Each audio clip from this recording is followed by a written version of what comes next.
ইলিশ মাছ আমরা যেমন সকলেই খেতে ভীষণ ভালোবাসি, ইলিশ মাছের মাথা দিয়ে তৈরি নানা রকম প্রিপারেশনও আমাদের ভীষণ প্রিয়।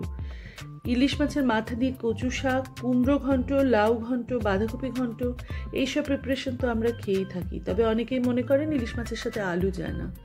এই রেসিপিটি তাদের জন্য যারা মনে করেন ইলিশ মাছের সাথে আলু যায় না। ইলিশ মাছের মাথা দিয়ে আলু ঘন্ট আমার আজকের রেসিপি। নমস্কার বন্ধুরা, আমি অর্পিতা, স্বাগত জানাই আপনাদের। আপনারা দেখছেন food and passion by Arpita. কিছু আলু, ইলিশ মাছের মাথা ও সামান্য কিছু মশলা দিয়ে তৈরি হয়ে যাবে ইলিশ মাছের মাথা দিয়ে আলু ঘন্ট। একটা ইলিশ মাছের মাথা নিয়ে তা অর্ধেক করে কেটে নিয়েছি। ইলিশ মাছের মাথাকে নুন ও হলুদ দিয়ে ভালো করে ম্যারিনেট করে রেখে দিচ্ছি কিছুক্ষণের জন্য। একটা মশলা তৈরি করে নিচ্ছি। একটা বোলে 1 টেবিল চামচ জিরার গুঁড়ো, 1 চা চামচ হলুদ গুঁড়ো ও 1/2 চা চামচ শুকনো লঙ্কা গুঁড়ো নিয়ে সামান্য জল দিয়ে গুলে একটা মশলা তৈরি করে নিচ্ছি। একটা কড়াইয়ে বেশ অনেকটা সর্ষের তেল গরম করে নিচ্ছি। এখানে আমি প্রায় 3 টেবিল চামচ মতো সর্ষের তেল গরম করে নিয়েছি। এই ধরনের ট্র্যাডিশনাল রান্নায় তেলের পরিমাণটা একটু বেশি দিলে রান্নার টেস্ট খুব ভালো আসে, তবে আপনারা চাইলে তেলের পরিমাণ কিন্তু একটু কমও ব্যবহার করতে পারেন। তেল গরম হয়ে গেলে ইলিশ মাছের মাথাগুলোকে আমি ভালো করে ভেজে নিচ্ছি। ইলিশ মাছের মাথা রান্না হতে খুব একটা সময় লাগে না। ইলিশ মাছ যেমন নরম মাছ, ন্যাচারালি ইলিশ মাছের মাথাও খুব চট করে ভাজা হয়ে যায়। হালকা আছে ইলিশ মাছের মাথা নেড়েচেড়ে ভেজে নিচ্ছি। তবে খেয়াল রাখবেন মাথাগুলো কিন্তু অতিরিক্ত কড়া করে ভাজবেন না, তাহলে সমস্ত প্রিপারেশনের স্বাদ কিন্তু ঠিকঠাক আসবে না। ইলিশ মাছের মাথার স্বাদ তরকারিতে যাবে না, আর তরকারির যে নিজস্ব স্বাদ সেটা মাথায় আসবে না। ইলিশ মাছের মাথাগুলো ভেজে নিয়ে আমি একটা পাত্রে আলাদা করে সরিয়ে রাখছি।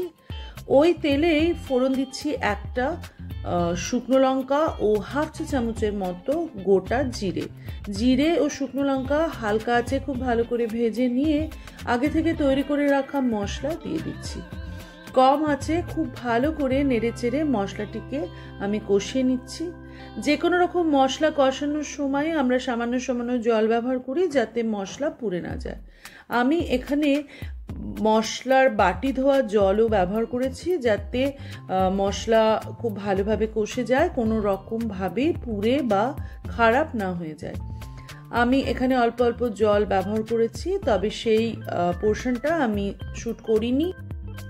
মশলা ভালোভাবে কষে গেলে সামান্য জল দিয়ে তাতে আমি ইলিশ মাছের মাথাগুলো দিয়ে দিচ্ছি। ইলিশ মাছের মাথা ভালো করে ওই মশলার সাথে যাতে মিশে যায় সেই জন্য সামান্য জল ব্যবহার করেছি। ইলিশ মাছের মাথাগুলোকে নরম হওয়া পর্যন্ত আমি রান্না করে নিচ্ছি। মাঝে মাঝে ঢাকা দিয়ে আমি রান্না করছি যাতে মশলার স্বাদ খুব ভালোভাবে ইলিশ মাছের মাথার মধ্যে ঢুকে যায়। আপনারা চাইলে মাথাগুলোকে একটু আধ ভাঙা করে নিতেই পারেন, তবে আমি মাথা ভাঙিনি। তাতে দেখতে যেমন ভালো লাগছে, মাথা থেকে কাটা খুব ঘেটে গিয়ে তরকারিটা যাতে অনেক বেশি কাটা কাটা না হয়ে যায় সেই জন্য আমি ইলিশ মাছের মাথাটা ভেঙে নিইনি। যে আলু নিয়েছিলাম সেই আলুগুলোকে আমি সেদ্ধ করে নিয়েছি। আমি সেদ্ধ করা আলু হাত দিয়ে আধ ভাঙা করে আমি মিশিয়ে দিচ্ছি। ভালো করে মশলার সাথে সেদ্ধ আলু ভালো মিশিয়ে দিচ্ছি যাতে সব রকম মশলার স্বাদ আলুর মধ্যে ভালো করে মিশে যায়। তবে খুব বেশি করে ঘেটে দেবেন না, খুব বেশি করে ঘেটে দিলে কিন্তু রান্নার স্বাদ ও টেক্সচার দুটোই হ্যাম্পার হবে। মাথা ম্যারিনেট করার সময় আমি সামান্য নুন দিয়েছিলাম, এখনো পর্যন্ত রান্নায় কোনো নুন দিইনি। এই সময় দিয়ে দিলাম স্বাদ মতো নুন আলুর স্বাদকে ব্যালেন্স করার জন্য, ও দিয়ে দিলাম সামান্য জল যাতে সমস্ত উপকরণ খুব ভালো করে একটা হোমোজেনিয়াস টেক্সচারে চলে আসে। সমস্ত উপকরণ খুব ভালো করে মিশিয়ে দিয়ে ঢাকা দিয়ে কিছুক্ষণ মতো রান্না করে নিলাম যাতে সব রকম উপকরণ খুব ভালো করে মিশে যায়। সাধারণত এই রান্নাটি খুব একটা ড্রাইও হয় না, আবার একেবারে অনেক ঝোলও থাকে না, তবে আপনারা আপনাদের পছন্দ মতো সামান্য বেশি পরিমাণ জল দিতেই পারেন। এই সময় রান্না যখন প্রায় তৈরি, ওপর থেকে দিয়ে দিলাম বেশ কয়েকটা চেরা কাঁচা লঙ্কা। এখানে 3-4টে কাঁচা লঙ্কা আমি দিয়েছি, আপনারা আপনাদের স্বাদ অনুযায়ী দেবেন। সমস্ত কিছু মিশিয়ে দিচ্ছি।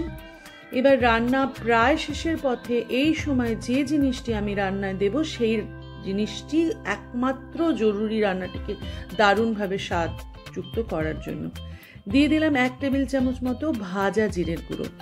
জিরের মধ্যে কিন্তু আর কোনো কিছু মেশাইনি, শুধুমাত্র ভাজা জিরের গুঁড়ো ওপর দিয়ে মিশিয়ে ঢাকা দিয়ে 2-3 মিনিট রেখে দিলেই তৈরি ইলিশ মাছের মাথা দিয়ে আলু ঘন্ট।